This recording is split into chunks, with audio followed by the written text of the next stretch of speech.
Saying no doesn't make you lame. Here's how I handled peer pressure.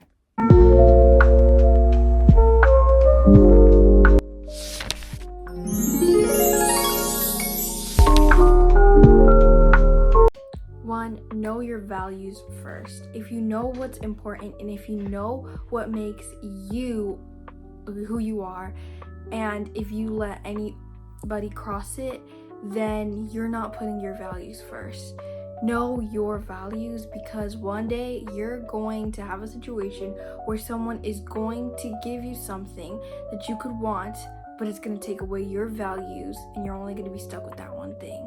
For example, it could be like, oh, drugs are addicting, but you can lose a lot of things when you do drugs, when you start vaping, or when you start smoking, or doing a bunch of things that people would peer pressure you to do. Because you have to know what's going to happen and what's going to be the consequences if you do what you did in that moment. It's not going to be good. It's not going to help you throughout anything. So there's no reason to do it.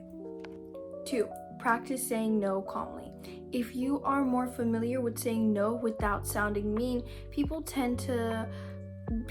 don't tend to be scared to ask you what happens or what's been going on or if you need anything, and they don't feel like someone who's forcing you to do anything, especially if you say no calmly, because you're just speaking to what makes you feel comfortable, and people don't cross the limits if you're saying it calmly.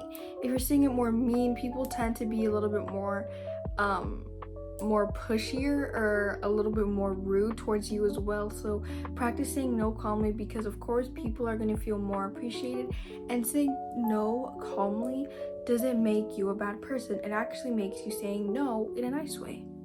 3, have an exit plan, a go-to exit plan. Having an exit plan, especially when you talk about something that makes you uncomfortable, is good, because if you have this exit plan ready, then people will forget about the subject. It could be changing the subject, it could be talking about something that makes them uncomfortable, or something that tends to kind of catch people's admiration. It just catches the hook, and these people are no longer going to want to talk about what they were talking about because you changed the subject, and that made it easier for them to focus and shift their direction or their focus to something else because you brought it up. 4, don't chase temporary approval. Temporary approval means to be approved in temporary when someone first meets you, and then later on they get to know you.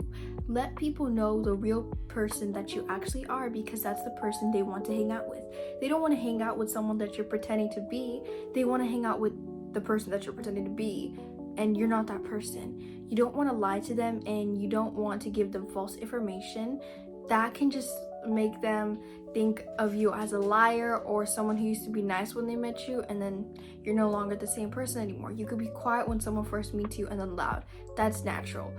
It's just getting comfortable with someone. But if you're first off just like completely some other person who is obsessed with something, and then the next time that they meet you and you're like super duper quiet, you don't talk, and you're like, oh, I don't even like you, people are going to be like, oh, you're giving me false information. Don't give them temporary approval. Real friends like who you truly are. 5, surround yourself with people who get it. I don't surround myself with a bunch of friends that are obsessed with one thing, obsessed with cheating, liars, manipulative people. I don't surround myself with those people, and that's what I call people who get it. Like my best friend, I would like to put her as a really good example. She's humble, okay? I look forward to having a humble friend, and she's a good example of a humble friend, and also a good example of someone who would never do drugs, okay? I wouldn't see her doing it in the future, and I'm not saying that like I know her so well and that I'm not doing it. I guarantee it, but I'm still not sure, but I do know that she sets a good example. Don't surround yourself with people who will peer pressure you when they find something new. Like for example, vaping, it could be an addiction, but don't let it take over everything of your values, and hang out with people who get it. Don't hang out with people who force you to become one of them, because if you hang out with those kind of people, people are gonna think that you're those people who vape. So don't hang out with those kind of people, because that's not what you're going for. Okay, that's it for today, guys. Bye, like and subscribe.